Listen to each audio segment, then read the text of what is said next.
Knew it would happen and we told you. We told you. We told you. We knew it would happen and we told you. We told you. We told you. We knew it would happen and we told you. We told you. We told you. We knew it would happen and we told you. We told you. We told you. We knew it would happen and we told you. We told you. We told you. We knew it would happen and we told you. We told you. We told you. I told my boss I put my 2 weeks on feeling bullish. Never coming back, I got gains, I'm doing it, I'm through with this. I started saving up and I started getting bags. Now I'm stupid rich, I'm stupid rich. CNBC, CNN said we hooligans. Who was them? Another party on the moon again. It was closer than sooner than.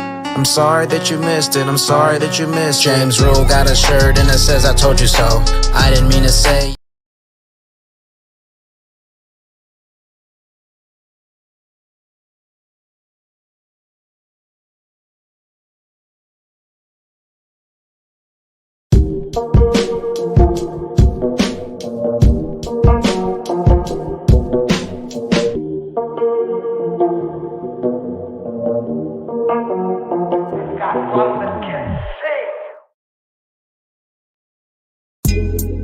Coffee time with Berserker and Uncle Buster. Doors open. Good to see you. You know where the coffee pot is. This is Berserker. Yo, this is Uncle Buster. Get a cup. Let's talk crypto. Yeah, dude. This coffee's bomb. Nothing comes between me and my XRP.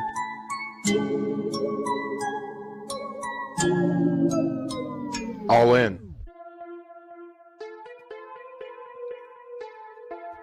Welcome aboard. Yo. It's coffee time. Let's run it. A live community chat. Coffee. Fill it up. A live community chat. We talk crypto, we talk red pill, we talk whatever. And you can join too. Let's go.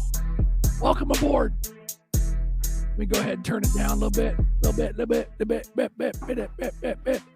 We had a background malfunction too. Where the fuck is my background? Oh, there it is. Let's go. We got Bagman on deck. Run it. Thank you for a extra bullish hour, Bagman. What's up? We got Nerdy. He's fucking doing something. He's doing laundry or something. About to pop on here in a sec. Shout out to everyone. We love you.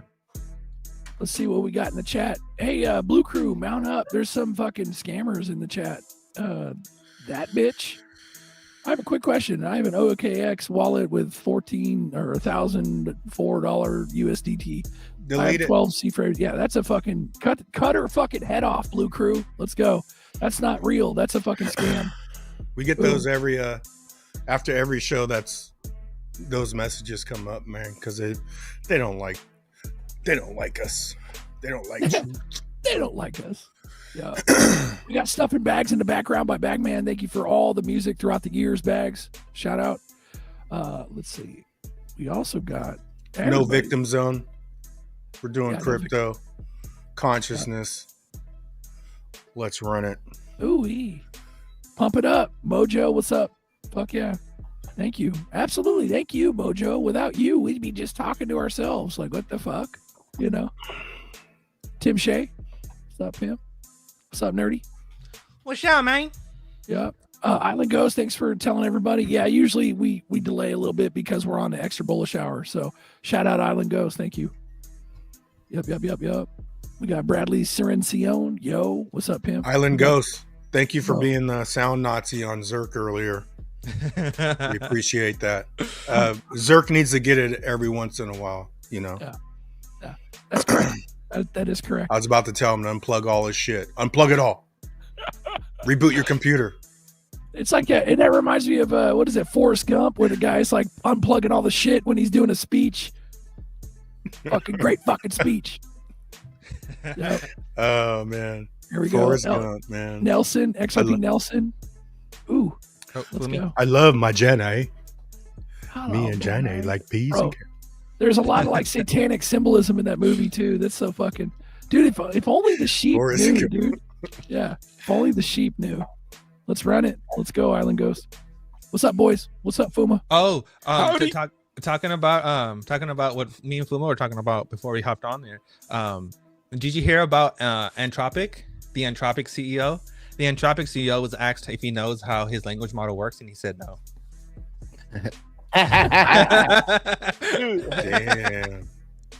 A lot of these AI companies are just ChatGPT rappers. That's all there is. That's what they brought up at Hackspace. One of the keynote speakers was like, everyone's talking as AI. The truth is, you're just piling shit on it. He said this at the Hackspace Con 2025 in Cape Canaveral. I was like, oh shit. He said it like in front of a panel of people who didn't know their ass from their elbow. Bro, they're really running with their like advertisement too. They're like, in an AI world, we're gonna be doing, even though they're stealing the same shit and just. That's all it is.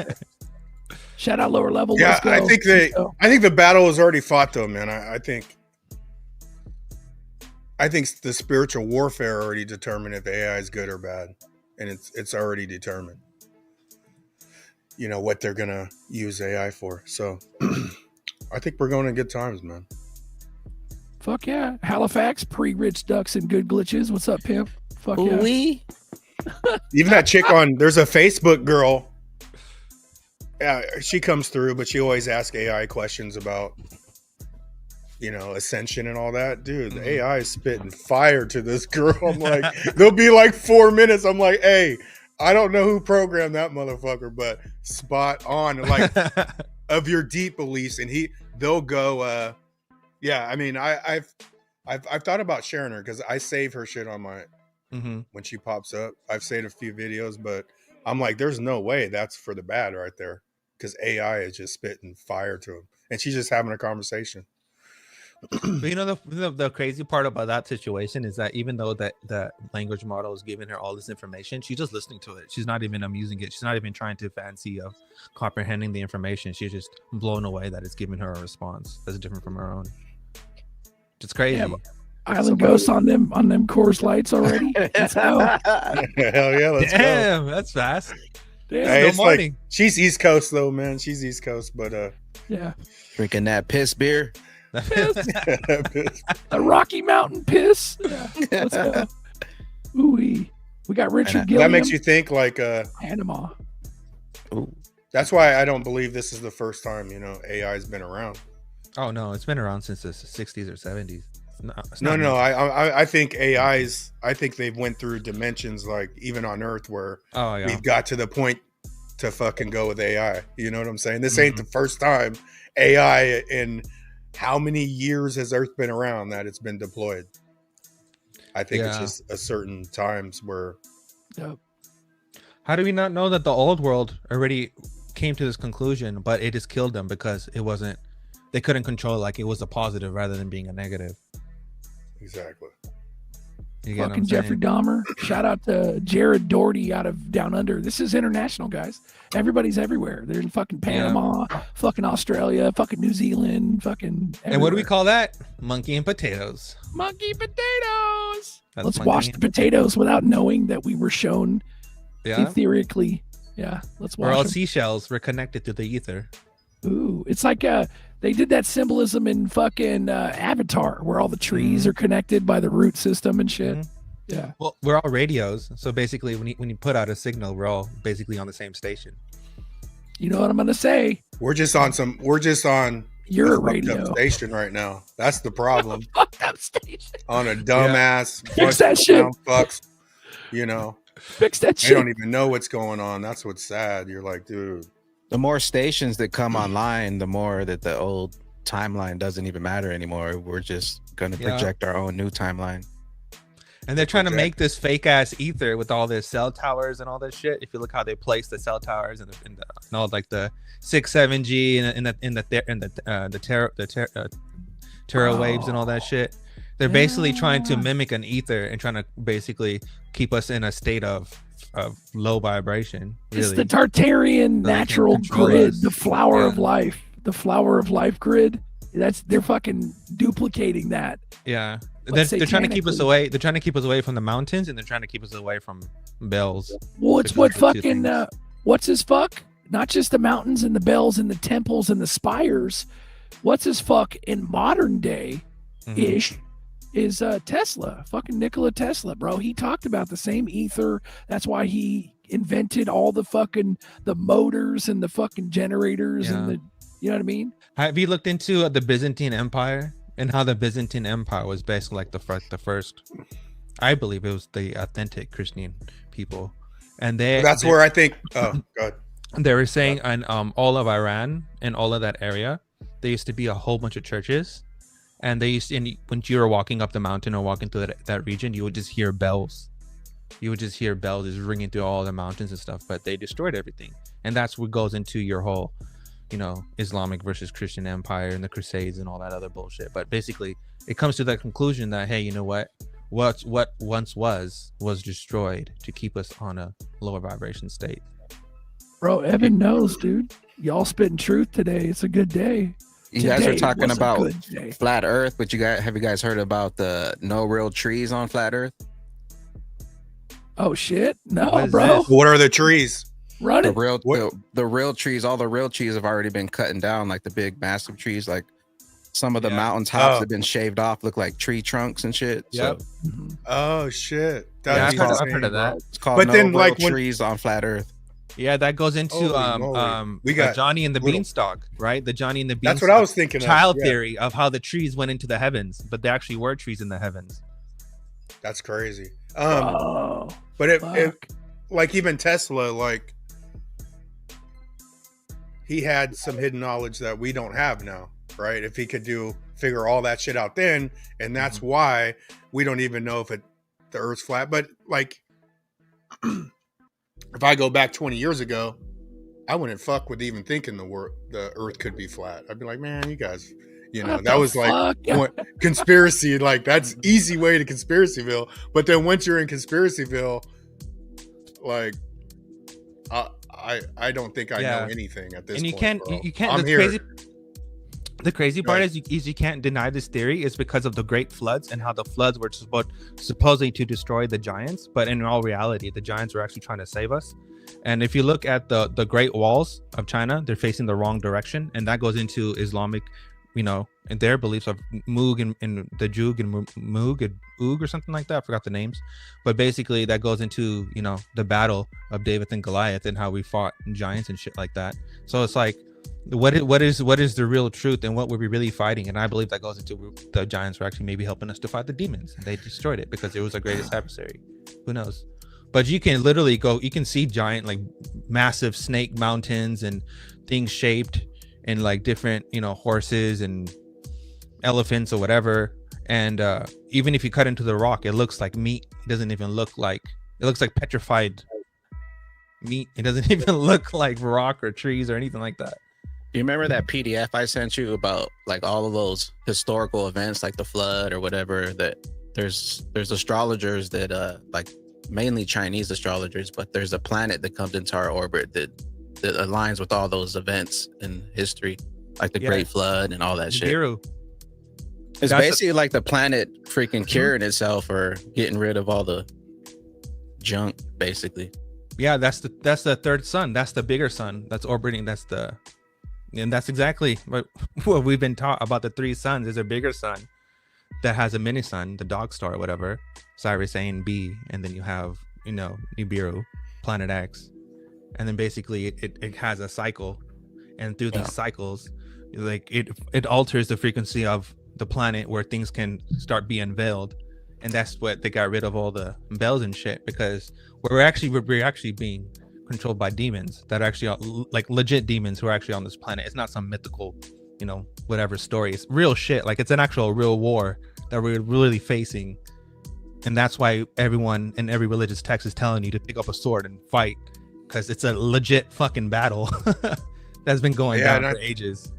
Bro, Monkey Business says That's the why bell, also it's the bell stopped because Quasimodo died. that's why it's like different. What is it? Different levels. Disney programming. different devils or whatever they say. But Mm-hmm. because I think they try to get us not to go through anything. Like everyone's avoiding, when pain hits. Because I've done it, bro. I've tried to, go back to the past or whatever you're doing to fucking get out of the cycle. But I also think when you overcome an energy, you overcame it. So that energy could come back in a different body, and you'll just see it right away because your discernment's rising. And then I think the energy side alone, though, makes it different. That's why I think even the Bible, all that, I think someone could read the Bible and just think 3-dimensional and they're missing hella shit. But then when you do what we see, plus the energy side's another dimension, plus the spiritual side is another dimension. Now everything, because I always looked into psychology in those 3 ways: spiritual, energy, and then for us it's words. You know. But damn, Jeff, we cut where they cut before the flood, so nothing could escape the big trees. That's crazy, bro. Welcome aboard, Liston. Let's fucking go, Mojo. Let's go. Fuck yeah. Here goes one of them. Oh shit, run it. Run that shit. From it's called Devil's Tower. The baby gates are open, guys. Yeah, right there. Boom. That's the one. Crazy, bro. That's fucking. That's Close Encounters of the Third Kind. That's the mountain in that movie with Richard Dreyfuss. That's the same mountain. So our trees are bushes. What we call trees is a bush. They're bush. Exactly. Little ass bush, like a rose. No real trees on flat Earth. Yep. Damn, son. That's that Richard Dreyfuss shit. I wonder what we should watch that and fucking look at all the symbolism in it. I bet you there's a shit ton. He like recreates it. He's like dreaming about it, and he recreates it with a fork and a pile of mashed potatoes and shit. It's fucking crazy. When you go to the consciousness side, though, that's where as we elevate, like if somebody's in crypto, they're more conscious than the people that don't get it, right? And you don't have to explain it to them because that level of frequency has the understanding. Yeah. Right? So all we could do is keep pushing people up higher and higher because there is a consciousness that I'm not going to understand. I'd be like, oh shit. But I think even like if we die and we go to wherever, we're just going to have an understanding. No one's going to be like, hey, what happened, Buster, is you fucking died. And we're just going to have the knowing, right? Yeah. But right now our consciousness is so fucking low as a collective that you just watch it. You just go outside. You're like, dude, these people are. Someone could just run their mouth and people react like a bunch of clowns. You guys are fucking idiots, bro. I could go up and say anything to you and ruin your whole fucking day. Yeah, with a word, you know. And you're like, I believe that ties into the Christ consciousness of how the battle is within our minds, and they're trying to basically control the perspective of your mind, right? Because what you perceive is what you believe. Or what you believe is what you perceive. So if you have these visions of being anti-God or anti-religion or atheist or whatever, and you just don't care, then you're basically lost, and you're basically a free soul to hijack or do whatever. And then that's just added to that, and that's why they say to follow whatever, read the scriptures or whatever. It's basically reminding you, hey, you are this warrior. You have to fight this battle. These are the hymns to keep you going, to fight all these battles within your heart and your mind. I live within your heart. I will always be with you. But it's to you to control your mind, and that's where the devil has to be welcomed in, right? Because you have to have that perspective to welcome that kind of thoughts in your mind, rather than those just being possessed by them. Bro, it's dinosaurs. Bro, the dinosaurs are bullshit. Explanation for all the large human bones that were being excavated. I agree. I think that's true. Giants, bro. Yep. Because there's more large human bones than there are, dino bones or whatever, fossil fuels, where we get our oil, because oil is limited. It's a fucking natural resource. The stupidest fucking thing. They told us that it comes from fucking dinosaurs. Fucking stupid. The stupidest fucking thing ever. People believe it. Hold on. When have you ever been able to take a bone and extract something that is a liquid? I mean, it's the most retarded fucking thing lie they've ever told people. Like, okay, yep, that makes sense. It's like, boom. What? No one doesn't. What the hell? This is crazy. You can't take a plant, chop it up, and it becomes a liquid. Bro, Evan says the world Mars that Elon talks about is another flat plane outside of our world. Mars under another dome, just a hop, skipping away. What the fuck ever? Like, okay, that's cool, but like, let's fucking start talking about how NASA's bullshit, and let's get to the rudimentary fucking concepts that they're lying to us about, and they continue to lie to us about. Drill, baby, drill. What the fuck? Just give us all a Tesla generator. Fuck drilling. Like, yeah, sure, oil's needed in this world, but like, there's other shit going on that's like, come on, we need to fix that shit. Who gives a fuck about Mars? Let's start fixing our own shit. Right. The fuck? You know. But shout out, Evan. Shout out. We got Norseman on. What's up, pimp? What's up, Norse? We missed you at the moon party, bro. Fellas, what's Yo. new? What's happening? What's good? Boop. What's up, pimp? Where you been, dude? Fucking booped you. Oh man, working, man. Trying to build my company and bow hunting turkey. Oh wow, how's that going? So I went yesterday. Had all my decoys out. Mhm. I'm in a nice hollow, and the rain broke. Sun was starting to come out, and I heard two gobblers and a couple of hens about 100 yards away. And what I forget, my fucking callers, man. So I just sat there for about 4 hours. They didn't come along, but I'm gonna go back out and hopefully get one. So, but yeah, just living, doing my thing. Nice. You still memeing? Oh hell yeah! Oh hell yeah! Yeah, definitely memeing. And You got so any what do you Uga? guys?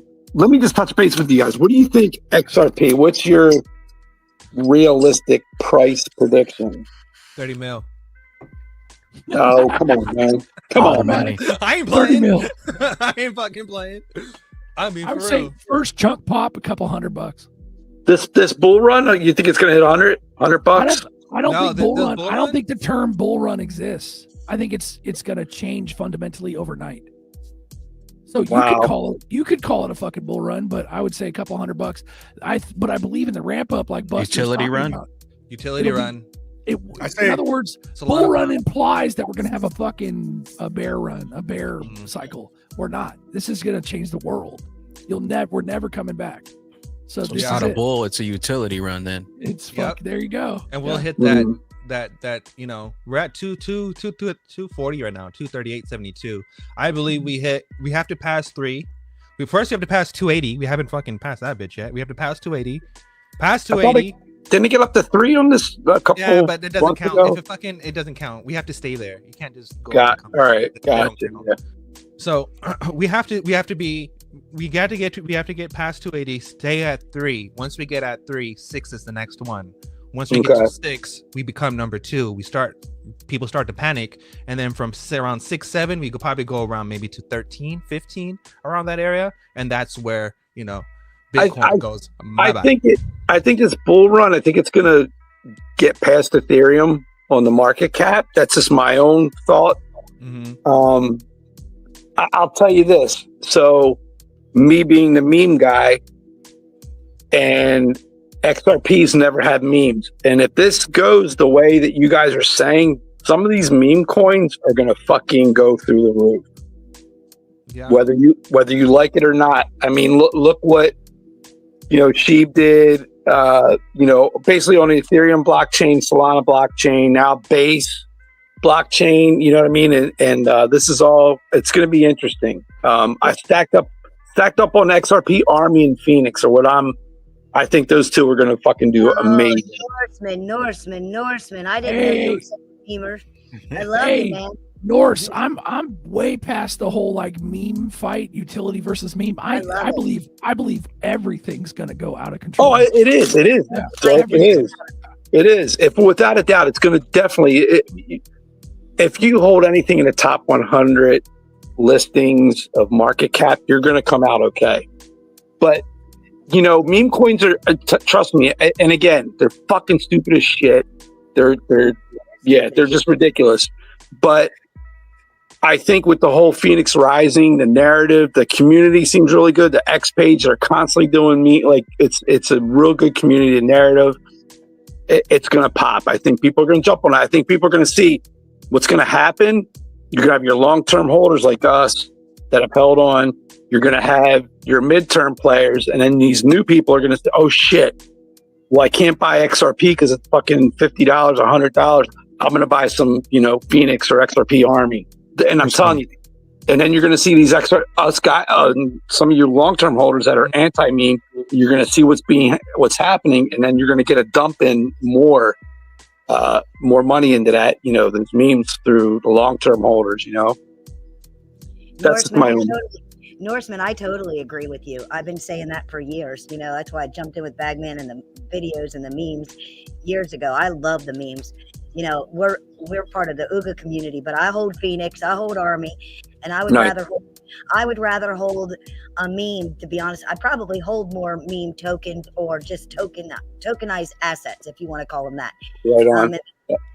Than I do XRP right now, because I think you just nailed it, man. That's where it's going to be. It's going to happen. It's happened with all the other blockchains, guys. It's like, is it going to stop? Honestly, I don't think it is. Like, we haven't had any change. Yes. Are we going to go to utility driven? Absolutely. There's going to be, your XRP. There's going to be Say. There's going to be Sui. These ones are really ripping it.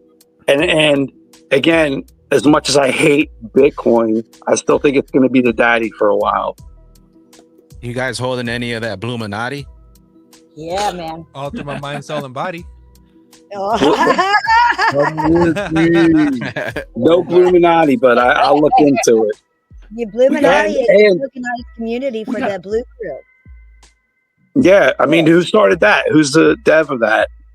Uncle Buster, Bagman, the Blue Crew, all of us. Wait, when did you guys start this? When did this start? Shit, I think it launched in, I want to say December. Where the fuck was I? Early December. Where the fuck were you? That's a really good question. You're hunting turkey. You're hunting turkeys. You're hunting phoenixes instead of freaking working with the crew. You were in the blind hunting turkeys. For real. That's funny. I gotta do like a clip of that shit or something and have like XRP or Phoenix or something. But yeah, man, I really think that's gonna happen. I bought Brett on base. I think that's gonna do really well. There's a couple others too that are out there. Nero, which I think it's another Ethereum dog coin, but I think Shiba Inu, like your old meme coins, I think Doge will do okay, but like Shiba Inu and those other ones aren't going to do shit. They're not going to do that great, So yeah, but do you have some Ooga Booga in Bluminati? Because we're the Blue Ooga Booga. What the hell? Bluga. Tell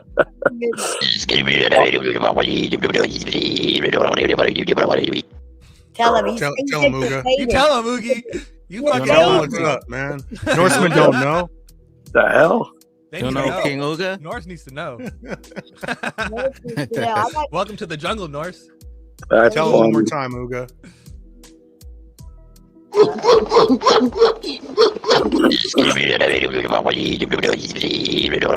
I'm being gang stalked by the CIA. They put a chip in my brain.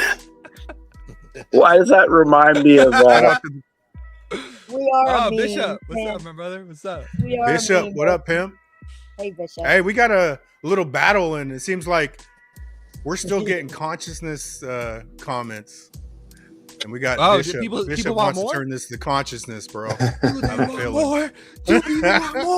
Bishop got on here. He's ready. He's chomping sauce at the bits. What's up, pimp? This is what you got. I know you got some super sauce. No. Enlighten us. Super saucer. I was definitely enjoying that talk because Buster, you're right on, man. A lot of the stuff that I was trying to get you to read, you kind of got there on your own, and I was a little shocked by it. I was like, whoa. I said, did he read it? And then you said no, and I was like, geez, he's already gotten there. But there's a couple of sections about it. Everything you talked about his energy harvesting. There's a couple of sections that talks about that. One of the things I wanted to point out, we were talking about, I think Nerdy said something about AI. We were talking about evolution. And there's a story of course, the Tower of Babel. We all know the Tower of Babel story in the Bible.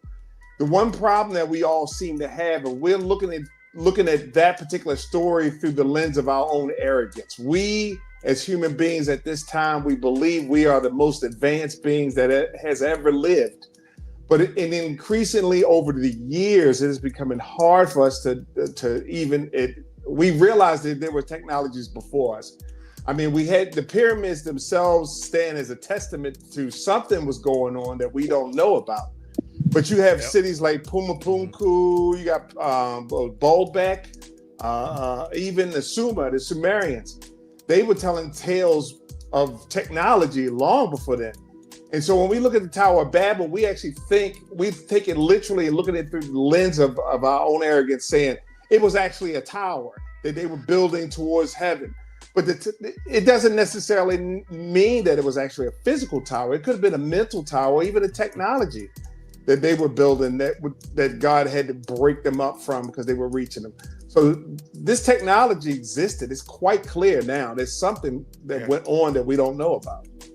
For sure. And like the cell phone, man, alone is like dumbing us down. You know, we're not what we think we are. But yeah, a lot of my shit is like personal experience because I've been around like energy vampires and the poor me's, and it's like, and they're drawing your emotion. You're like, holy shit, it doesn't end. But one thing with me is or you could feel something, you say something to somebody, and then when they do, they gaslight you. Like that's like gatekeeping, you know. They're gaslighting, whether you know consciously, subconsciously what you're doing.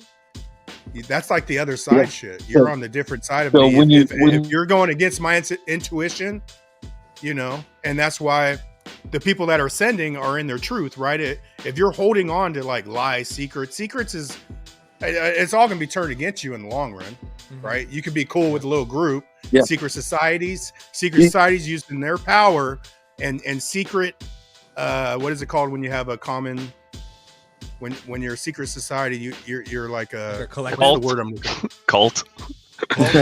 Pretty much a cult, Yeah. but they have a secret binding like mission statement that they all believe in. But if you get close to it, then they start looking like dummies because they're not going to admit anything, right? And you're like, damn, you all three of you motherfuckers agree because you sound like fucking idiots, right? Yeah. And then you know, and then you're gonna get attacked if you're around any of that. So smear campaigns, whatever, like. But I don't even talk shit about people. But that's what it's they all good. I was just going to comment on what you're saying, and that is what they have to do, and they being the energy vampires, they have to do that in order to maintain the control. It's the people that become conscious of the action of that energy vampire. They start to remove that control from them. So they scramble to get that control back by gaslighting you, by doing other things like that. But that's how it's the lazy way of advancing. I can borrow. Why go through the pain and energy to grow when I could use your energy to grow?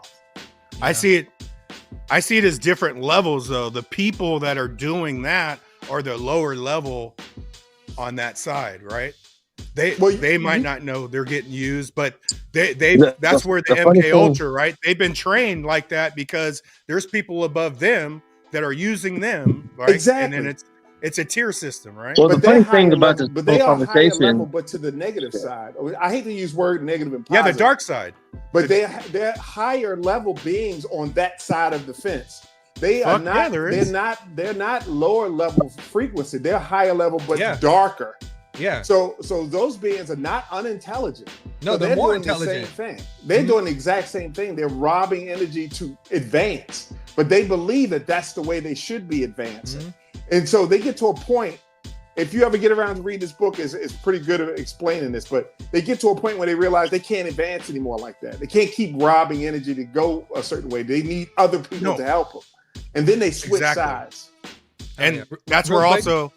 I think they understand the karma side of things too, because our natural instinct is to get on our emotion, go whoop somebody's ass. But all that is protecting them from karma, right? Because if you just let it be, that's why I think God says, like, you know, don't take shit into your own hands, right? Because when you go quiet and let the ethers deal with it, then their karma kicks in. But when you go take shit into your own hands, you're actually clearing the karma for them.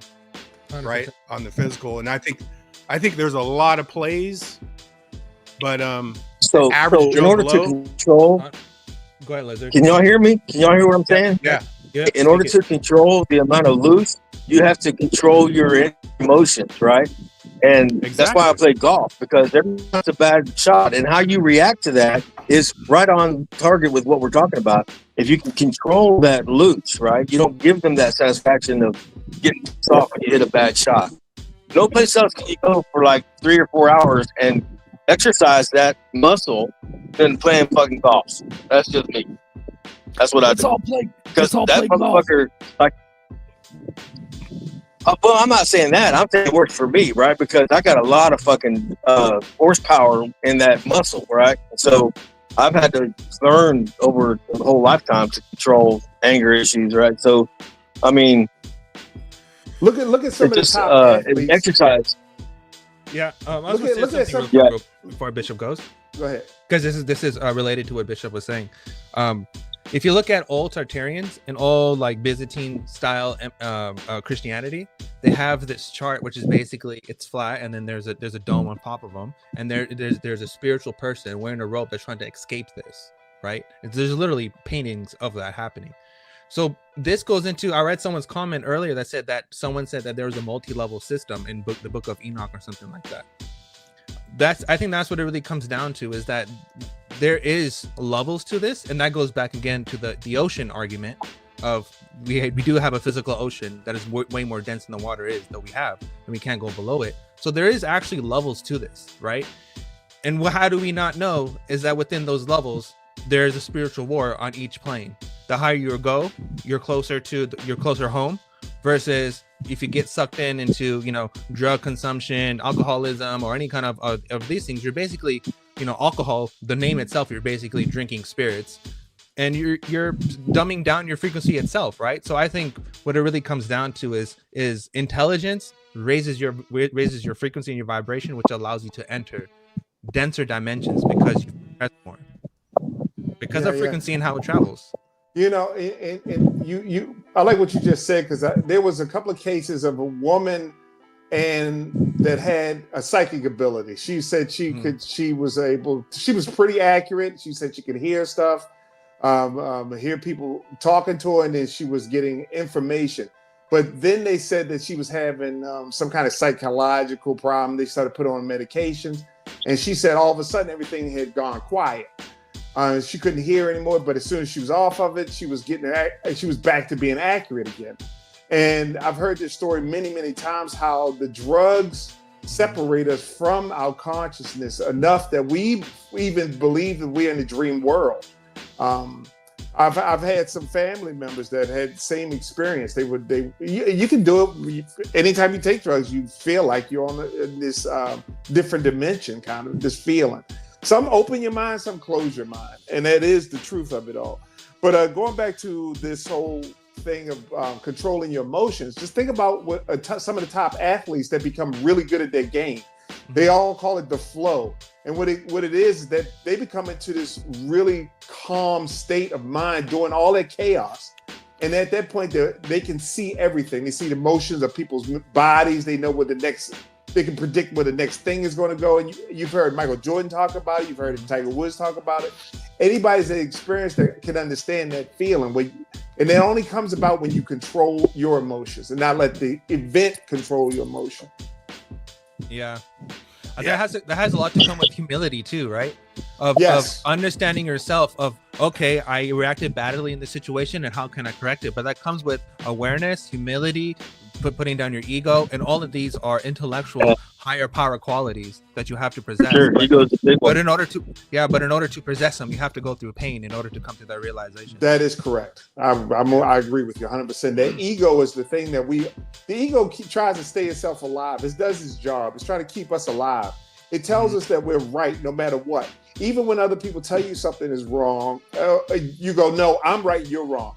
When you start questioning the whole entire world, this is one thing that never made sense to me. They were like, well, everybody's wrong and I'm right.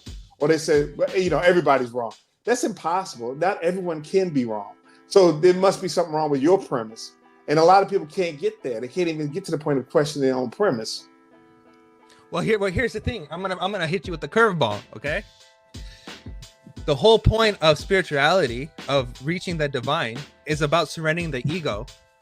To claim that you identify with whatever religion, whatever practices or teaching, is basically you're amplifying your ego to say that I am this, but in all actuality you are nothing. And that goes back to what Oogie Boogie was saying, that we are nothing. And to realize that we are nothing is to say that, hey, I don't have to have, I don't need to wear a bracelet, or I don't need to do this. I don't need to have all these little tokens on me, these little totems on me to prove that this is my identity. Who I am and my beliefs are within me. It's in my blood. It's within my heart, right? And that is the ultimate servitude that you can give to a higher power. This is the reason why I say that. Me growing up in the Hindu household, a lot of people did prayers. They'd offer fruits or whatever to do their prayers as gratitude. Give money or whatever. A lot of religions give money and all that stuff. My thing is that isn't it kind of fucking stupid to go to God to say I want these material objects in this lifetime, when the whole point is to let go of materialism altogether? You get what I'm saying? Isn't it kind of fucking stupid? And yeah, there's no point in storing that stuff up. Yep. And isn't it kind of Buddhism fucking teaches stupid? that. Yeah, hold on. But isn't it kind of fucking stupid to go to someone and say, hey, I'm gonna serve you up this water, I'm gonna serve you up whatever. In return, I expect something, which is wrong, because we're just forever students, forever learning. You get what I'm saying? Oh, so in order to have this exchange is wrong, because that's egotistical in itself. Well, you're bound by materialism. The whole point is to let go. Let me hit you with something that most people freak out when I say it. A lot of people go to church and go to the religion in particular because they don't want to go to hell. And literally, that's their excuse. I don't want to go to hell. I met this one guy who was a deacon, and he said, well, you might as well believe, because, the alternative is you going to hell. And I said, so wait a minute. I said, stop. I said, wait a minute. You're trying to fool God? So you're just going to believe so you don't go to hell. So that's your reason. So you have a selfish reason for being in church, right? Not because you want to, help mankind, or you want to grow as a spiritual. You're doing it so you won't go to hell. So, and that's your reason. Exactly. And that's what Buster says about emotional scales. Go ahead. Yeah, I think like what Nerdy was saying about the material shit, like the fact that I understood XRP was the gift, right? Mm-hmm. But I believe that's why, you could be physically rich and spiritually bankrupt, right? I already know I've always been rich. I've always been rich, like inside of me, right? So I get the message, but God does use material shit to bless people, right? So I get the message. Amen. I start feeling, I get more in flow. I start ascending. I get on YouTube. I learn how to speak. My problem is I can't articulate everything in my head. I just don't know. Some things I know, like as we just a few minutes ago when Bishop's like, man, I can't believe you. Yeah, because I sort of went up the scale, but I can't articulate everything that I know, right? That's why I feel, Buster, I can never articulate what this stuff. But once we get XRP right, I start speaking, right? And we got a crypto channel. People are like, why are they talking about this shit on? Because it's all consciousness. And then God blesses us. And then now we're speaking God stuff, spiritual stuff, the stuff that changes lives to bigger groups. And now we're controlling. Now we can compete with everyone's attention, right? And then shit changes because right now it's starting to change because the media is everywhere. Yeah. Right. Let's say we're all billionaires and we're still doing this, and people are like, "Man, these are fire." What you just said is the truth, though. Yeah. What you just said is the truth. God doesn't bless us for us. He didn't bless us for us. He blesses us because we further what he wants us to do. Yeah, exactly. The message along. Messages. So if you can be blessed the other and go dark too, but that's not going to last. It's never going to last. So your blessings speak your light. And whenever you speak your light, blessings, your light shines brighter. And when your light shines brighter, other people see that light and they see the godliness in you, and they want to be more like that. That's the reason blessings come upon us. That's what we do with them. We use them to shine bright as we can be, so other people say, hey, what's up with this guy? Well, he's so bright because he's got the Lord or whatever. So, that's what you do. And that's why we witness, what- right? That's what you're supposed to do after that. I You wanna- witness. Why did I get this way? I got this way because of this. And you tell them it's because of what you believe in the Lord. Yeah, I want to go back to what Bishop was talking about. He brought up something really, really, really fire that I think we should explore more about, is how evil itself is intelligent, but they're not spiritual. So all the science and all the discoveries that they fathom leads them to quantum mechanics, which leads them into spirituality, because there's things in quantum mechanics that cannot be explained. Right? So the inevitable ending outcome, no matter what path you take, is realizing that spiritual and a higher awakening is the path to take and will always be the truth. And you can never separate the soul from the body, because the soul is never for you to control. It's always God's to control, because it's his fucking power. It's his fucking energy, right? That's where, that's what the evil comes in and tries to hijack and harvest. Go ahead. Yeah, the evil can't create, right? So yeah. That's where I always think of the empath narcissist, right? Yeah. Like, love is real. Narc emulates love, right? Drops the love bomb on you, gets the hooks in, then pulls the motor back, and then has that empath chasing like how it used to be, and then you start getting breadcrumb, right? But they're emulating the love frequency. But that frequency, they saw it.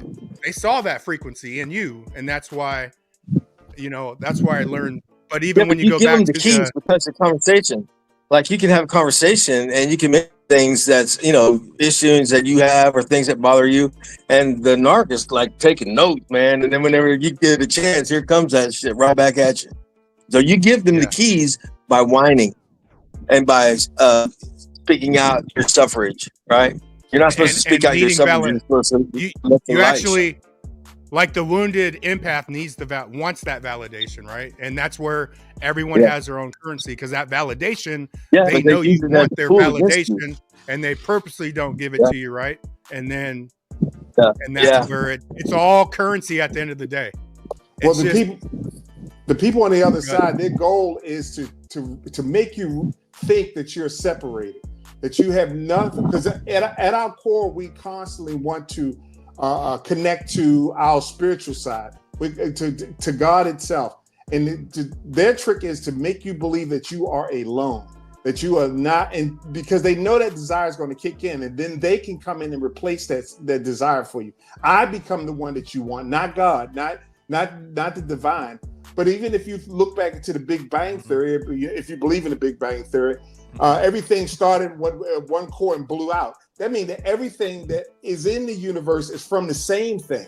It means that every piece, every molecule, everything contains the exact same material, which also could be thought of as God himself. So God is in every single thing. Everything that exists is God, period. But we're taught to believe we're separate. I'm a separate being. And therefore, I can come in and just replace it. I can just give you what you want. I can give you that love. And then I get to control you from that point. Exactly. And then you what? Exactly. Then you don't create. Then it's like you don't create. You stop creating because you depended on me. You stop creating, and it's everything goes from there. Because even when you're talking about material shit, you can see everything goes from there. Like it's all material bullshit, but you can still get fulfillment. Like if you have longer term goals and you're chasing longer term stuff versus the person that just spends their money every week. Like we all have material shit, but their spiritual bank is lower than the person that's accomplishing things, because through the accomplishment and the longer goals, you're fulfilling yourself more, and then. Which is like the first level, because I was doing that, right before we had my first daughter, I just bought a house, never even moved out yet, just went and bought a house. Oh, I'm having a kid, right? And then you start doing longer term shit, and then everyone's bitching, not doing nothing, and then you start saying like, well, what the fuck, But it just starts going, and then I start a business, and then. And eventually the business start growing more. And then I get the thing on XRP and I'm like, oh shit, and you're then here, it's and just- we're talking about this. You know what this Yes, reminds me of? exactly. This whole thing that we're talking about is basically the situation that we see in today, which is very funny because everything is within itself. Again, if you get into quantum mechanics, you know what I'm saying. But the way how people act, right? Like for example, you have fake influencers, right? Who do not want to do the work to become wealthy, but they rather take pictures, rent out this jet plane or whatever, and take pictures and do selfies and create all these tutorials of how to become get rich quick schemes. And Andrew Tate, for example, the same bullshit. But they'll never put in the work itself that it took to be that, because they know themselves that they don't have the strength to accomplish that, because they're scared of themselves to go down that path. The path to success is a lot harder than people think, because it's a lot more to do with your mental state and your belief system and your perspective than it actually And your does to actually ego. doing the work. Because the doing the work is the easy part, but having the right perspective and the tunnel vision of where you're going is the fucking hard part, right? Without That's a right. plan, 90% planning, 10% work. If you don't got a fucking plan, where are you doing? Where are you going? You have no fucking clue, and that's the problem. When you become 60 years old, you look back, you say, "Yeah, I fucked that up." All right, so I just want to share a story about going back to Bishop before he said something about like the hell, right? So I'm one of those people before my spiritual awakening that believes in that. Of course, because I'm Catholic, right? I'm from kindergarten till high school. I was in a Catholic school, so I'm pure Catholic. You know, I'm heavy on that belief before, and I'm not bashing that before because that actually kind of saved me on some of the teachings that was there. Um, like when I have suicidal ideations before, like I said, this is before my spiritual awakening. It actually fearing about going to hell saved me because I wasn't, the reason why I did not do that because of me fearing, right? but but when I had this my spiritual awakening, that's where I realized that I should not be even fearing, right? I should not be in that frequency. Right. And that's actually become more, right? That become more clear to me. And that's what I like about that. We have our energies, we have both in our system, like in our like evil, bad, whatever you call it, and positive. Both of us is already exists in ourselves. And not knowing ourselves, that's why I'm so heavy on knowing ourselves, because that's what saved me more, and that's what I have my spiritual awakening. All this spiritual divinational tools that we have right now, that like they tell them like not to use, like for example tarot cards or like astrology is not not believable.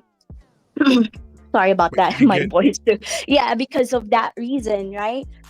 Because they don't want you to know yourself. They don't want you to use those tools that you have available to you. Exactly. And then you can get so much information from all those different things that that they tell you never look at that. That's bad. That's witchcraft. That's this. But exactly. I've Yeah, learned that's a right lot there. of That's shit the from that. word. Correct. Yeah. But it Yeah. depends on Astrology is your a breadcrumb intention for when you use awakening. it. You know what I mean? It depends on your Astrology is a intention when you breadcrumb use for those the tools. awakening. Sorry. Go Leads down ahead. a path. Well, I was saying astrology is a breadcrumb for awakening. So if you even if you Exactly. follow astrology, become an astrologist, just knowing about astrology, the breadcrumb to you knowing about other things. So Yes. it's breadcrumbs. Yes, because those are not end all be all. Those are just tools. Those are just spiritual divination tools that you can use to know yourself, to heal yourself, like crystals, right? Not a lot of people know about crystal, even essential oils. So that's why I'm heavy on those. It's not because, oh, it's I'm gonna put that in my shop later on and sell crystals or essential oils, stuff like that, right?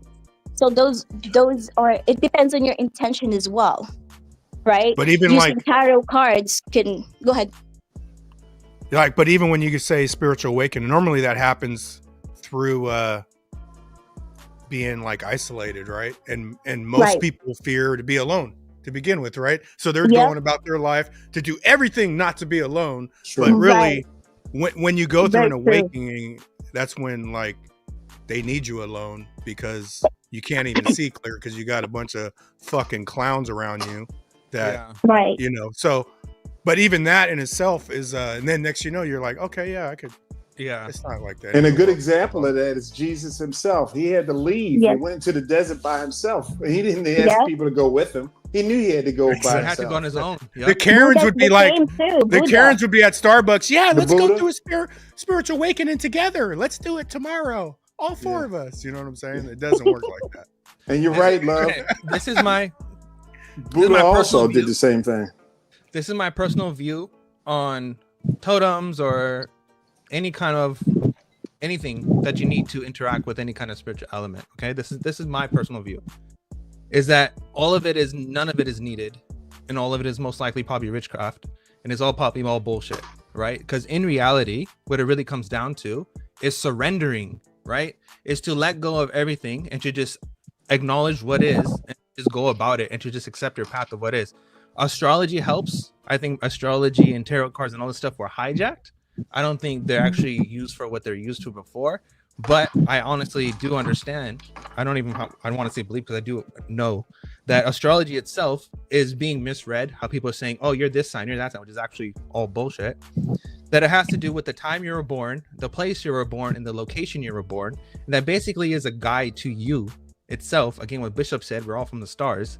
We're all from one source. So it's basically like a guideline. Like you, like for example, you have a character. Each character has power-ups. They have limitations. They have certain things they can and cannot do. That is the same thing with us. There's certain paths. There's certain paths that's meant for me that I have to take, versus there's certain paths for everyone else that they take that's meant for them. Right? For example, marriage was right for Dual. Marriage may probably not right for me, right? Because that was his path. Because he found salvation with his wife or whatever, with love and his kids and whatever. I didn't. And made him into a salvation of marriage. Dude, I can tell you that much. Whatever, you know, you get what I'm saying, right? Like, you're a fucking beautiful ass person, and the reason why you're a beautiful ass person because all the shit you've been through, and that's what makes you such a fucking like a joy to be around, right? Because you've been through so much pain that being around you is fun because you never want to resonate that piece of your part ever again. And that's what I'm basically getting at is that you have to go through this. Your own fucking road, whatever the path is, you have to go through it because at the end of the path is a brighter future. But within that is God Himself trying to guide you and teach you and mold you. You're just a student and He's the teacher, right? Like you have to comply. You have to acknowledge the classroom rules and go about it. Yeah, we are a student of life, definitely. And you said guide. I like that because it is a guide. It's not. Like I said, it's not an end all be all, but how can you surrender if you're lost? You need a guide. Exactly. So all that stuff that, like I said, that stuff actually is the path that I kind of took. It doesn't. It's not like I woke up and I just surrender and I just let go. I actually experienced things, right? Just like Uncle Buster said that you have to be alone sometimes so you can spiritual awakening. You have to it's an individual journey, you know.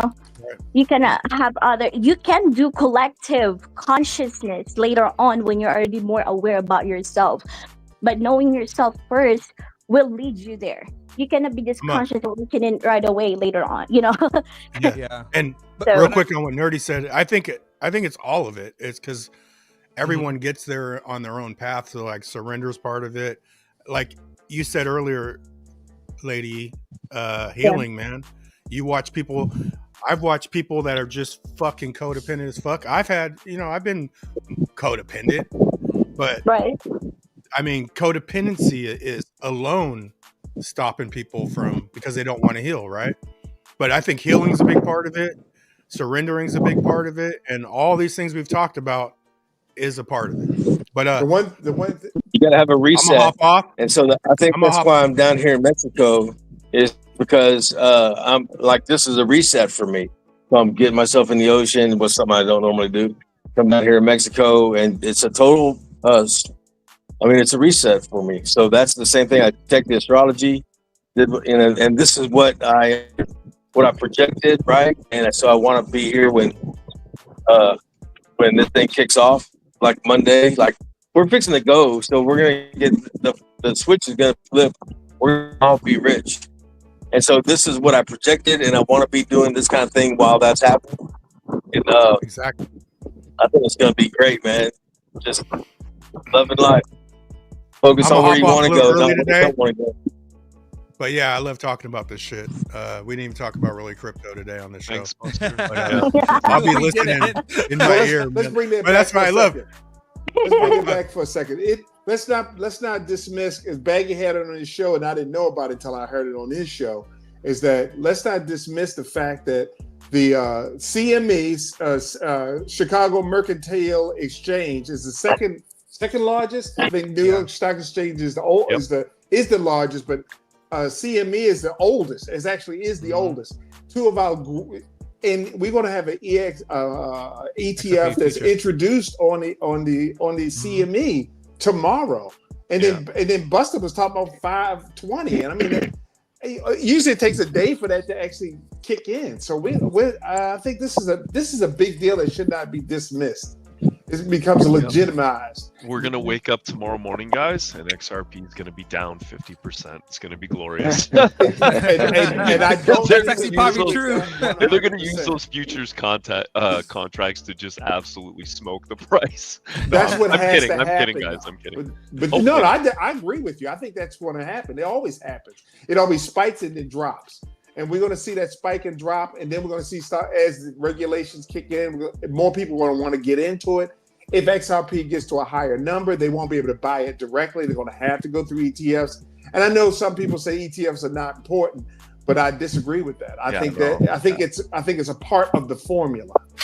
Institutional money, and exactly. I mean, it just opens up the doors to so many more investors that don't have didn't have the foresight or the knowledge to be able to accumulate crypto through the channels we have, but rather they can do it through these ETFs. So I think, it's going to be good.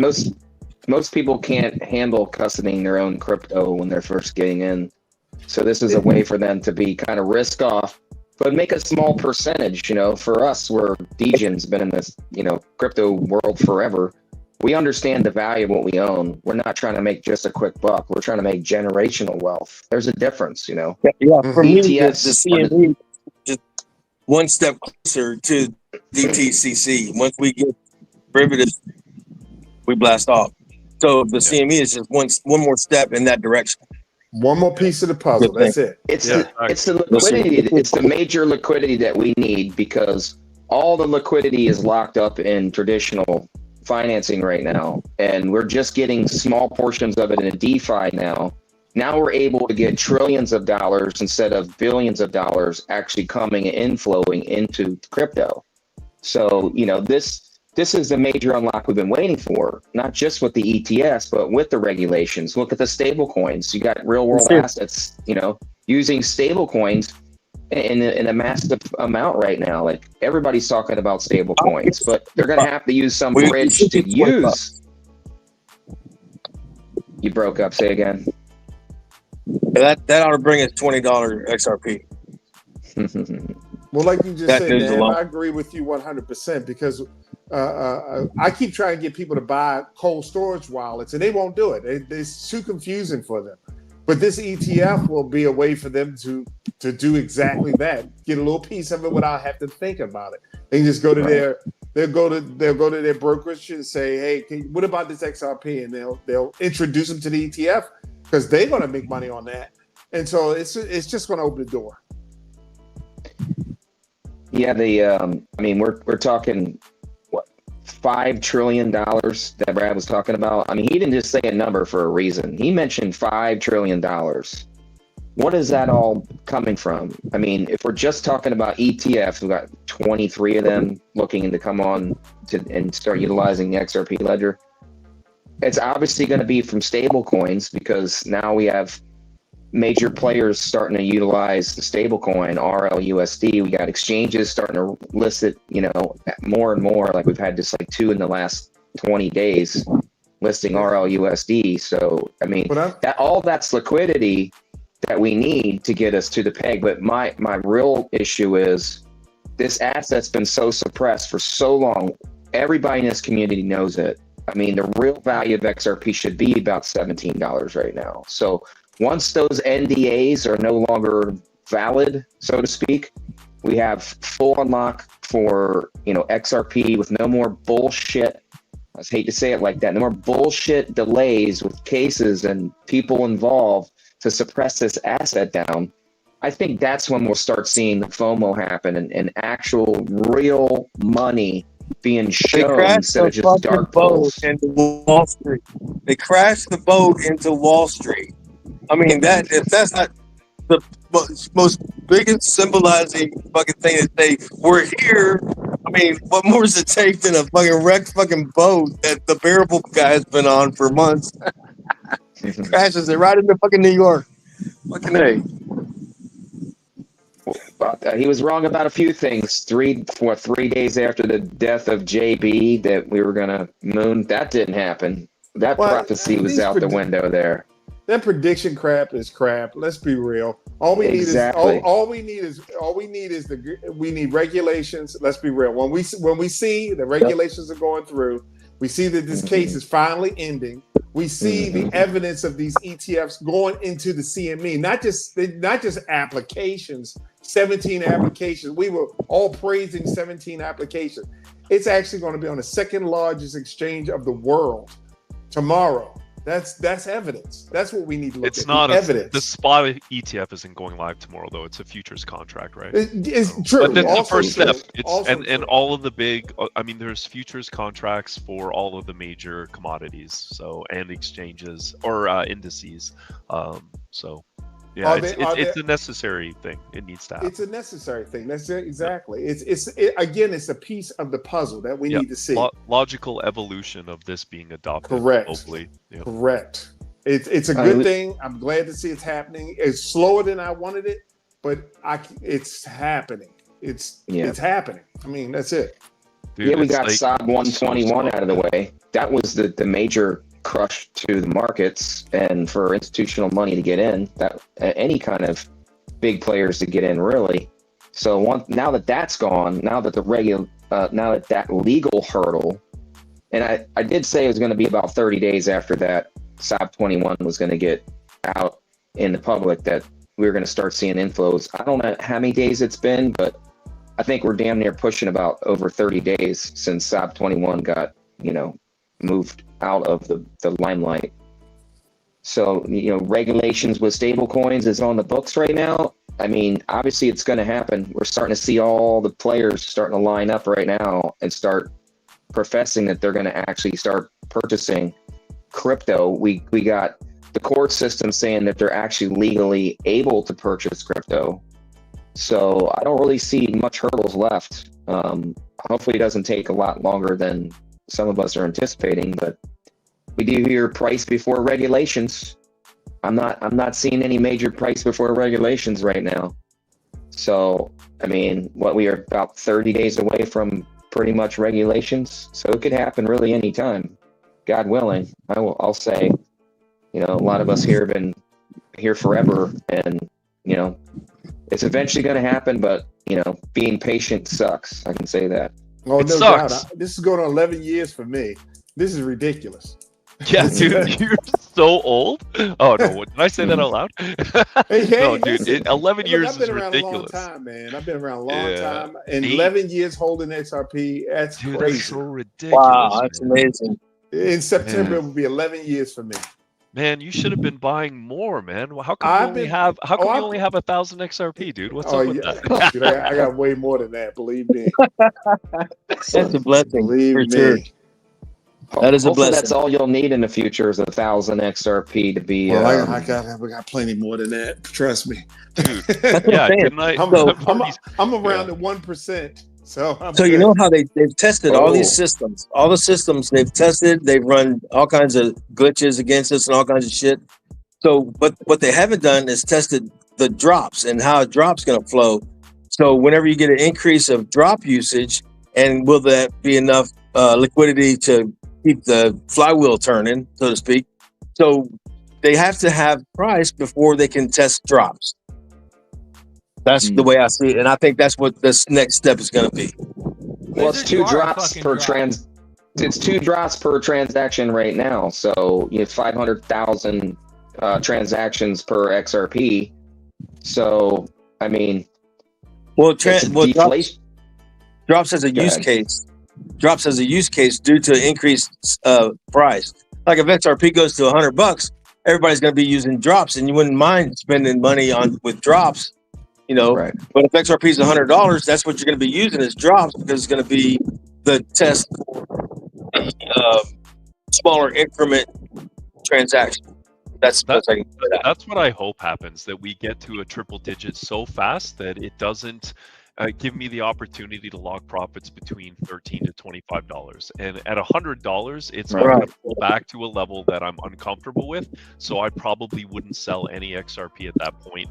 Big amounts of it. I would just invest it, stake it, whatever we get to do. So yeah, the real reality is once it gets to, let's say, $100 or even $1,000, the banks are going to have no supply to buy up. It's only going to be from retail. So they're going to pay us a handsome reward just to actually own our XRP. Essentially, we're separated from the system that people are going to be getting into now. We have an asset that we can use for staking, we can use for lending, we can use for many other things. That's going to be null and void in the future. You're not going to be able to probably do that unless you have XRP or another good utility-based asset that's more than likely American-based. They're going to shut those doors down. They're not going to let people that are new getting into this and be able to lend and borrow their money out. I think that's going to close down. I think we're going to have so much offers of buying and utilizing our XRP that we won't ever want to sell it. I mean, that's my plan in the future. All right, now we're on this beautiful topic of staking. Now we have to inform the people about the danger. Okay, when you stake, whatever you're staking, okay, there are 2 methods of staking. One in which you surrender. Hold on. Okay. So you have one method of staking, which is a very common method of staking, is where you take your assets, you use a specific wallet, you put your assets on that wallet, and then you take that assets from that wallet, and then you put it into whatever validator's node or whatever, and then you're staking it on that validator. Okay. What happens is that you're transferring your whatever digital asset it is to that validator, and it's no longer in your wallet, it's there, right? That's the fucking problem with all of this stuff. Now, this is where what people should be focusing on is when you can get your wallet and use your wallet to stake on it directly without the funds leaving your wallet. That is true DeFi. Amen to that. You're not wrong about anything you're saying, but you are dismissing one thing that you're not thinking about, and that is regulations. Once the regulations come in, they will try to control that, because you better believe there will be some rich people or people who are higher than us, even these banks who want to stake their stuff also. So they're going to wrap it. They're going to wrap it so there will be some protections, just like it is now with money. There will be limited. What is it? 250,000 now. It will be something like that. But there will be different banks that will say, we will guarantee we will give this back, this X amount back to you. So the staking, while you're correct right now, I believe you will be able to stake with some limited protections. Now, once those come into effect, then the risk is lowered. I know that Jay Claver's company, they insure each of their accounts to $100 million. And he said that they're going to scale that up as the value of their portfolios go up. So okay, well, here's my counter argument to that is that if you were to go to a different entity, institution, or whatever, and stake your funds there, technically the assets never need to leave your wallet. They really don't. We could do. You get what I'm saying? You're correct. And if an institution wanted to go down that route, them themselves can create a wallet that is your wallet that you create with them, but you still hold a piece of that pie. sharding. So are you saying that's like a secured credit card? So like if you put $300 and you can get a credit card and $300 is your limit, but they got your $300. I'm saying the approach that, for example, Uphold, right? Uphold has the Uphold Vault. Okay. So Uphold tells you is that if you give us your XRP and you deposit your XRP with us in our application, we will give you rewards. And also, if you want to hold your assets, we have a vault that will shard your keys and that you could have, right, as a background. Now, these again are what Bishop brought up, institutional grade features or options that people can take. But again, in that same manner, when you're doing stuff with Uphold, you don't hold the keys. Because then you go into a situation that Buster faced. When Buster faced is the same situation that I faced, is that Uphold can change your fucking address. So then again, everything is all hocus pocus, right? Then again, that's without regulation. There is no actual trust. Wait a minute. They can change your address. Does Uphold give you the new address? They have been doing that, by the way. They have been changing people's addresses. But that's because we have no rules saying you can't do that. Exactly. And believe you me, if someone high up, and I'm saying high up, I'm saying government officials, they'll get tired of that and they'll change that rule and start suing people, and they will make rules that you can't change addresses. Does Uphold give you the new address? Like, do they give you access to your money? Uphold will just change your shit. If you can one day you'll have one receiving address, you go back and it's a different receiving address. It's the same memo, but it's a different address. You still have your money. You still have your money, but if you send it to that address and you saved it, Lizard, if you, for example, if for like crypto.com or other Apple applications like that, you have this feature where you have to whitelist your address in order to send or receive funds, right? For example, sending funds to receive it into that wallet. If you have a whitelisted address that you're confident that is your whitelisted address and you've been using it on a daily, and all of a sudden you decide that you're going to send it to that same address that you've been using, but Uphold already switched that address, and now you just sent your money to what you thought that you're familiar with is now a foreign address to you, and now you have to go contact Uphold to try to get your funds back. But who is to them to say that they're going to take responsibility and give your funds back? Right, you got to open up a ticket. Tickets take a while. Why deal with any of that situation when you have a fucking cold wallet? That's the whole point of this. Now, is that only when you're using the wallet that they're providing for you that they change your address? Like if you just have it on the exchange, let's say. If you sign up with your email, like you sign up with the email, you KYC, you go to their registration. Uphold does not, or for any central exchange for that matter, no one gives you your private seed phrase. Nobody. Absolutely nobody. Coinbase, crypto.com, Uphold, Kraken, MoonPay, none of them. I'm talking about the R address. You said they changed your R address. Listen, this is what I'm getting at. Your address is tied to your private seed phrase. By changing your address, how do you know they're not activating a different address on the same seed phrase? But it's a different address. It's now account number 2. Right. Versus so you're saying sending it to account number 1. So how is that not fucking slimy as shit? They mirrored the account and gave it a different, and now they can take your shit without informing you, writing your email, letting you know, or any of that shit. So why would you trust any of that shit when you could just hold it on a cold wallet and just be safe and call it a day? Well, you're gonna have to sell some. You were gonna want to sell some at some point. So I have a few exchanges.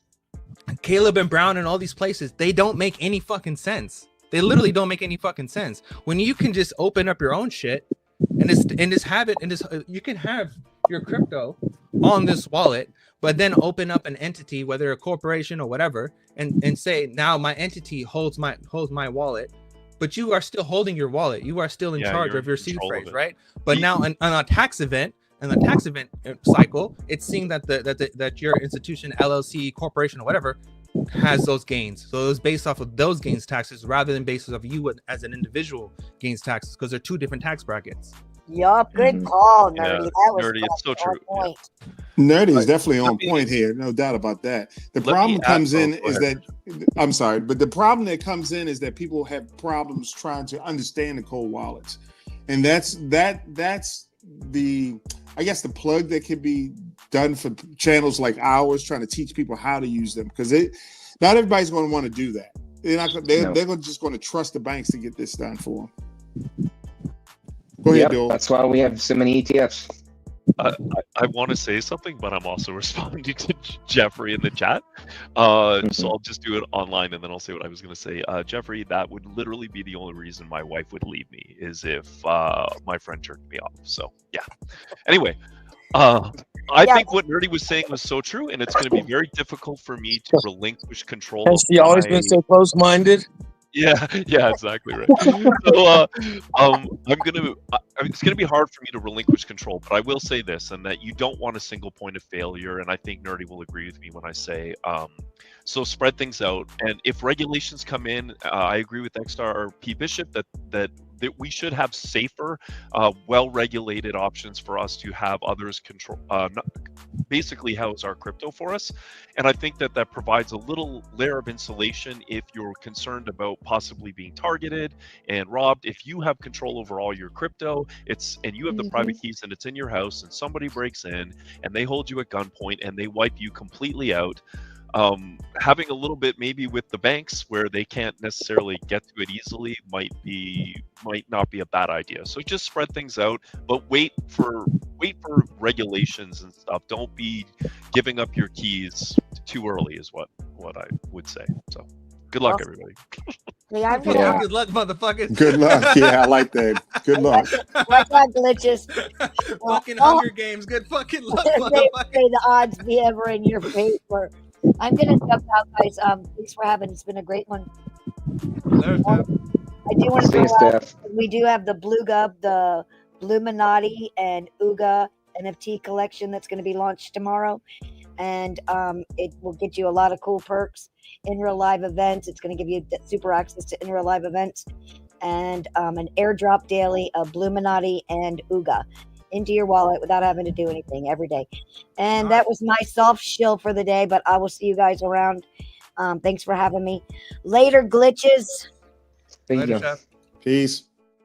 Now, I'm gonna go back to this DeFi stuff because it's very important, because not a lot of people talk about it. And we're just on the subject, so I might as well.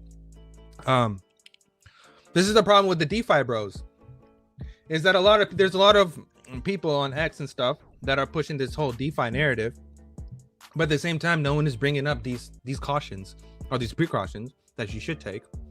Right. About all of this stuff. Everyone's just saying, hey, earn yield, earn yield, earn yield.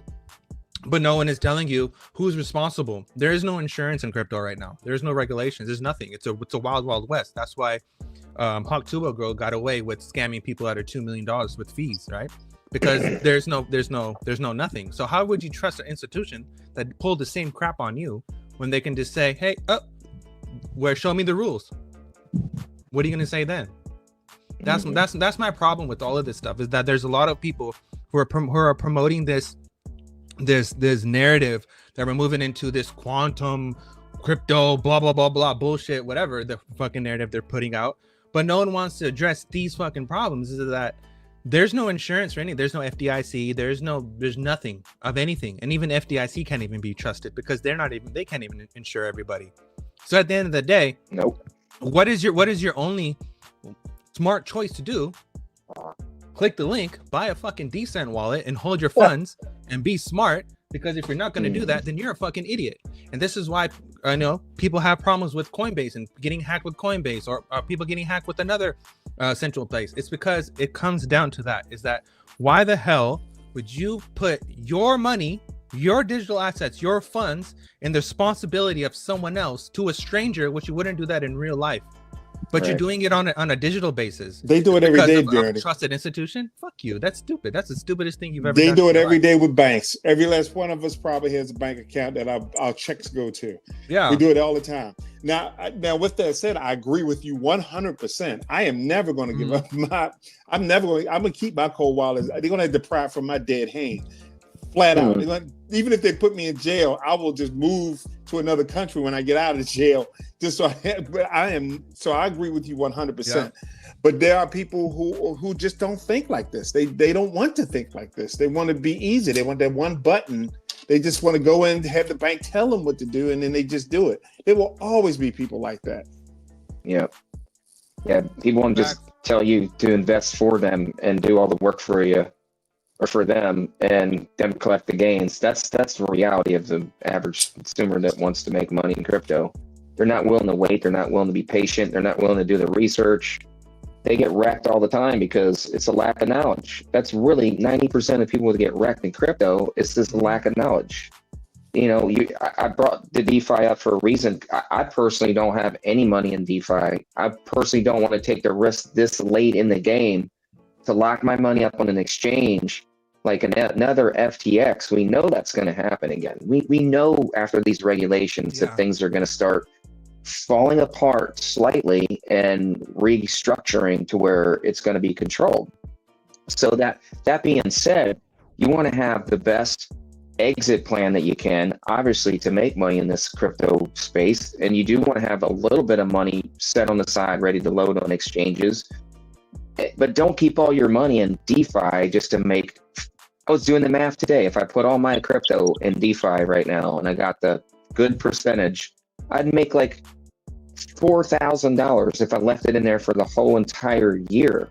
$4,000 to me is not worth losing a lot of money in this bull run here. Yeah, something 100%. happens, one of these exchanges gets locked up for whatever reason, they get hacked or whatever. You know something's going down the line. So somebody hears my voice that has all their money locked up in an exchange, staking it. Don't do that.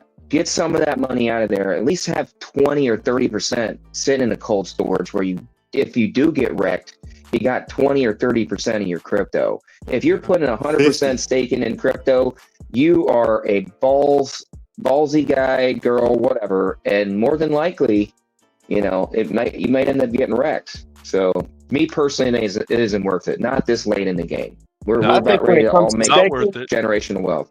I think when it comes to staking, don't be first, don't be last rule applies. We're so early, we don't really know how this is going to go down. So just chill. You don't got to be staking. Don't get FOMO over 5% and just hold until all this is all cleared up, and then we'll be able to stake and know the rules of the road, right? But now it's like really don't know. Yeah, I'm not advising against anything. Like I have Crow on the crypto.com wallet, and I have assets on different and other various wallets. Not that I don't, but at the same time, it's like I'm not pulling my full bag on. There's just a little bit that I'm earning on, and if it goes, it goes. If it disappears, if I get fucked over, I get fucked over. Who cares? But you have to have that understanding in that risk assessment before going through it, and then be surprised, like, oh, what happened? Like, it's like putting money on black. You can always up the bet. You have to acknowledge whatever you're doing, it's all risk. All of this stuff is risky, but higher risk, more reward. But at the same time, it's like a lot of people aren't informing other people, and then when those people that they're guiding and showing to do all this stuff, they get screwed over because then they're not knowledgeable about any of this, and they go back and try to question those people, and they end up getting blocked, or they talk shit about them or whatever, and saying, oh, you should have probably join my club, you'll find out more, and blah blah blah, and all this other bullshit. But at the end of the day, it's like if you're going to talk about something, you have the utmost responsibility to inform every single person. That is the highest risk thing that you can do right now with your funds. But to prevent risk, to understand that there are options like cold staking, where you can actually stake and earn rewards with the assets never leaving your wallet, and that's the most safest route that you can ever take. And other routes, whether you're going to earn a higher yield, I've seen yields up to 2,000%. I mean, it's fucking stupid. But at the same time, it's the risk that you're taking, right? Like 300% yields, 200% yields. These are high yields. But at the same time, you're risking your whole bag on a MetaMask wallet on Binance chain with this random ass site. That sounds like a nightmare. That sounds like you know what I'm saying? Hackers waiting to take your shit. Yeah. I want to remind everybody real quick, because people get complacent. We're going to want to cash out some money on these exchanges. So you better have more than one or two exchanges, because they all go down once we have major pulls of money out of there. You better be on there once a month minimum, and going on there and playing around with your account, signing in, because they're going to KYC your ass. And then they're going to lock your account, and then you can't get in there to sell anything. Watch, you always bring up exchanges, but you don't even need that. You can use your Decent wallet, flip it over into US. RLUSD. Well, and just freeze it. I'm talking to the normie here that is going to send it to their bank account, okay? To put the Like this money in their normie. bank it's not account. time This guy. we can take They're not switching to stable coins yet, you know. But I agree with you, Bishop. That would be a better plan. But for those that are actually taking money out to buy things that they're I'm been not saying waiting you on can't buy forever. things. I'm saying freeze it, and then when things calm down, to go ahead and cash it out. But just don't run in and start cashing stuff out like crazy because of some weird news or something. But just So take you your can time, flip, you relax, can and flip think. it. You can flip your profits into RLUSD on your cold storage. I mean, you Yeah, can flip exactly. your. That's my point. You can Why- flip Banks has it. got a If card you now. keep a little Don't go bag into on panic mode. Uphold to play or make bets, you can flip that into RLUSD and then send that to the bank. But there's no reason to send it to the bank if you're just taking profits. Just take your profits. It's not time to fucking get the money yet. Let's chill out. Take the profits as we go, and then whenever we get regulations, then we bring that money into the bank account, and the Wells Fargo and Bank of America can get their bite up. Just relax, calm down, and don't panic. That's the game. Name of the game. Never panic. No Don't one. panic. Don't No panic. one ever makes money panicking. No one Never ever go makes money full panicking. But you know retard. what, Bishop? You know what I think about all this stuff, brother, is that if you really think about it, if we're gonna change an asset that's gonna appreciate over time for something that doesn't, it's really fucking stupid. Unless you take gains when you can and then buy back in. That's it. To get more. That makes sense, right? Mhm. But if we understand the value of these assets and we're gonna be out here trying to take, $20, so I'm gonna lick my fucking ice. Like if you do that stuff, there's nothing wrong with it at all. But what I'm saying is that entry will never be there. But at the same time, the counter argument to my own argument is basically is if we go, you have to have counter arguments to an argument, right? But if if you don't, like, if we go to like a $13 and then you sold at $13 and it drops down to $6, like that was a smart fucking move. But at the same time, if it goes to $13 and then you sold and it goes to $20, well, that was retarded. You get what I'm saying? So yeah, but that's part of the game, isn't it? part of the Isn't that part of the game. game? That's. I mean, you can't kick yourself in the ass for what you did, what you thought. If you were informed and you weren't panicking and you made an informed, intelligent decision, you can't beat yourself up for that. But check this out. Here's a counter argument to that counter argument to that counter argument, which is, just don't fucking sell. Right? Just fucking earn yield. Just don't quit your day job. Have your day job. Maybe start a small business or whatever. Have some income and just keep collecting. Because if you're going to sell at this moment in time, when we're so early in the stage, rather than 5, 10, 20 years down the road, what makes more sense? You rather just keep it now while you're early Uber, right? You're early Netflix right now, and then wait until that super pump comes, and then if whatever you decide to do over there, it doesn't really matter at that point in time because you're already so much in profit that who the fuck cares. But at the same time, selling really, really early when you know the institution hasn't even reached maturity or hasn't even been fully adopted or there's no regulation or nothing, we haven't even seen a utility run. I think that's really stupid. Yeah, it's not time to sell for sure. Yeah, that's my whole spiel about this is that it makes sense to sell to make money because you might need it, because I had a lot of XRP and I had to sell over the time because of life things, right? And I'm really low right now compared to what I had, but that doesn't mean that I can't. But that doesn't mean like the precious metals or whatever that I bought during the beginning of all this stuff didn't appreciate in value. So it's not like, even though I had to sell some of my stuff, I'm still good. I'm not bad at all. But at the same time, it's like I understand, had I kept that, I'll probably be more up than what I am today. But then that comes to the realization of, hey, just shut up and just hold it. Don't quit your day job. Keep collecting it. Amen. Yeah. And then when you're at a reasonable adoption, utility, safety price, that you actually have that insurance. Because this is the other part, is that you're gonna go, Crypto Nav always brings up the centralized exchange for off ramps. I think someone else said in the comments about it's all about off ramps. Is that this, like, if you look at Uphold, Coinbase, whatever, you're taking your XRP and you're depositing into their account right? And then you're exchanging that XRP for RLUSD or USDC, whatever. But the fee that is being charged is also an XRP, so you're losing double, right? One is that you're losing on the conversion from turning XRP into a stable, and then two, you're losing on the conversion that you're not even getting the full amount of XRP to your stable. There's a percentage that's being taken off, being licked off the ice cream already. What it is, it's kind of like a double loss within that situation. So it makes no sense, right? That's what I'm trying to get at, is that like if crypto is supposed to solve these problems, and if we understand the system, then it makes more sense to be a liquidity provider to stake on stuff. Go back to the DeFi stuff. Only when adoption has occurred and regulations are in place. But in the meantime, it makes sense to just keep stacking, waiting till a regulation pump comes. And then when that pump comes, you want to lick after that, it's fine. But at the same time, why would you sell all of it when you can just earn a yield off of it and then just take a loan off of it and then use that line of credit against your XRP? That's the whole Jake Claver you get what I'm saying? model, dude. That's Well, I agree what 100%. Yeah, I agree 100%. But a lot of this double dipping, like you're saying, we're losing is because when these exchanges are basically taking fees like that, is because we don't have any regulations. Eventually, when we have regulations and we know how we can move, then we can start making these intelligent motions.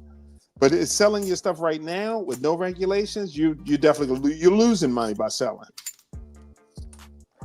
Yeah, I agree with what you said, Nerdy, and I agree with you, Bishop. I was mainly talking about the new people that are just hearing our voice for the first few times, got their money on exchanges, don't even know a damn thing about a decentralized wallet or even how to navigate it. You can get a decent wallet. Wonderful. Move your crypto to there. Then learn actually how to operate on the decent wallet. Do these swaps. It's going to take people time to actually learn that stuff. But a lot of people don't. They just put it on the cold storage wallet and they don't do anything else. Then when it comes time to actually move it into a stable coin, they don't know what the hell they're doing. So people hearing our voices need to get on that. If you already have that set up, learn a little bit about how to move your crypto to a stable coin. Learn how to swap in between the device that you have. There's several that you can do it from. So yeah, it's a better way of saving fees. I would argue against that and say, before you do any of that, to understand the infrastructure, to understand the architecture, and to understand how everything works and why it works the way it works, and what is your risk assessment within that system. If you do not understand how any of this works, and you're just watching YouTube videos and just watching people talk about all this stuff, but you yourself are not informed or have knowledge about what the hell you're doing, if something goes wrong, you're going to point fingers. But in all reality, crypto is about self-sovereignty. So whatever you do is on you. You get what I'm saying? But it's a knowledge barrier. What's up, Rome? What it do, Nerdy? Hey, my bad. I called you one day and fucking brain farted on your ass, bro. Hey, that's all right though, cause I thought about it and I need to give you some notes. Okay, so this you know what I'm saying? Rome, this is the same situation I had with Bishop at the moon party. I fucking brain farted on Bishop, and he was like, wait, you're fucking onto something, motherfucker. Come back.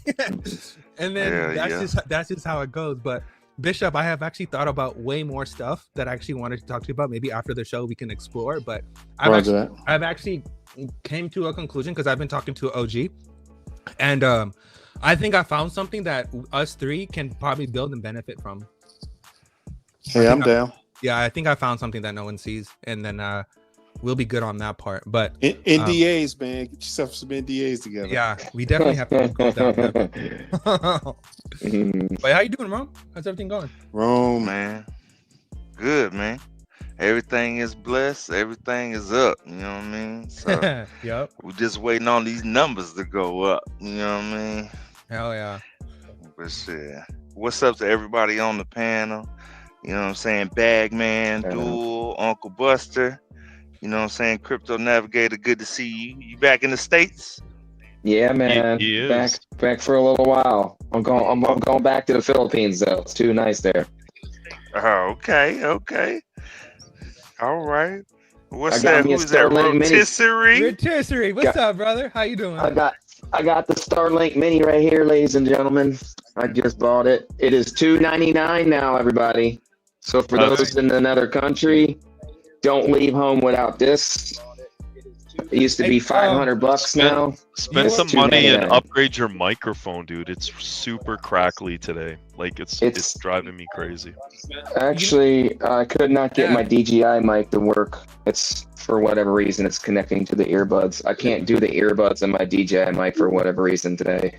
Hey, if you're staying primarily in Philippines, you might want to get your Starlink switched over to the Philippines. That way you can the bill's way cheaper.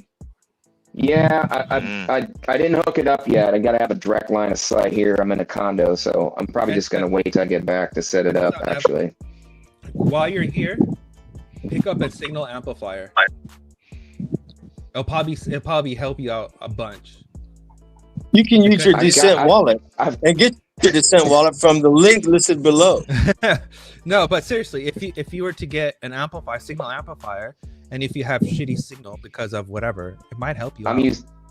Oh, I gotcha. Well, yeah. Connection-wise, right now, audio, I'm just using my cell phone, and Because I know Starlink is really sensitive. If anything is in the way, it has to have a clear view of the sky in order to work to max efficiency.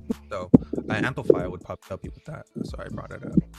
Also, supposedly you can only use it for up to 2 months if you have like a US based one and you go out of country, or else you have to upgrade, I think, to like global roaming or some shit. That's what I'm getting, a roaming. Yeah, it's $50 a month for 50 gigabytes, or 128 for unlimited. Start with the $50 plan, so I don't have to spend too much money. But yeah, definitely gonna have that when I go back to the Philippines. So make sure I'm well plugged in. Can't miss this show, buddy. That's right. I missed it for months not having internet. That was really bad. It was no fun. I missed everybody. Missed all the news, all the excitement, all the woes, all the intelligence in this community. So many people here have just such great information to share. Such a good collective of people. I mean, it's like therapy for everybody. Actually, living with all that is actually the goal. We need to live without all that. Correct. So you did great. Hey, Nerdy, I'll catch you on X, man. I'll hit you up on X and we can talk. All right, sounds good. Have a good one. All right, I'm out. All of y'all have a good one. Thanks for the later, Bishop. Let me in. Thanks. Bishop. Good to see you too. And Dual, stay dual, man. Stay dual. Amen, dude. Amen. Later, Bishop.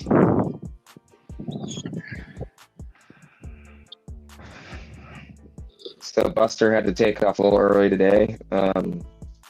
I know he's got other obligations and stuff. It's nice to see everybody here in the panel. We had a full panel today. I didn't mean to get in a little late. Unfortunately, there was a couple things I had to do today. But yeah, we got some new faces I see showing up here and there. I like that. Like seeing new people showing up on the panel here and there. Shows we're growing as a community. I think we got 160 strong watching pretty much the whole time. Yeah, dude, you missed it because you weren't in Austin, but Rotisserie Bear gives a really good back massage, dude. Like, if you think the one I gave you in the hotel in Vegas was good, dude, you need to get this guy's hands on you. He's pretty amazing. Yeah. Fuck yeah. I actually think we should call it. Already like 45 minutes over. Yeah. What do you guys think? Do it. All right. Do it. Roll the credits. Thank you guys for watching. It was an amazing ass show. It was freaking dope. And we learned a lot. And with that, later glitches. See ya.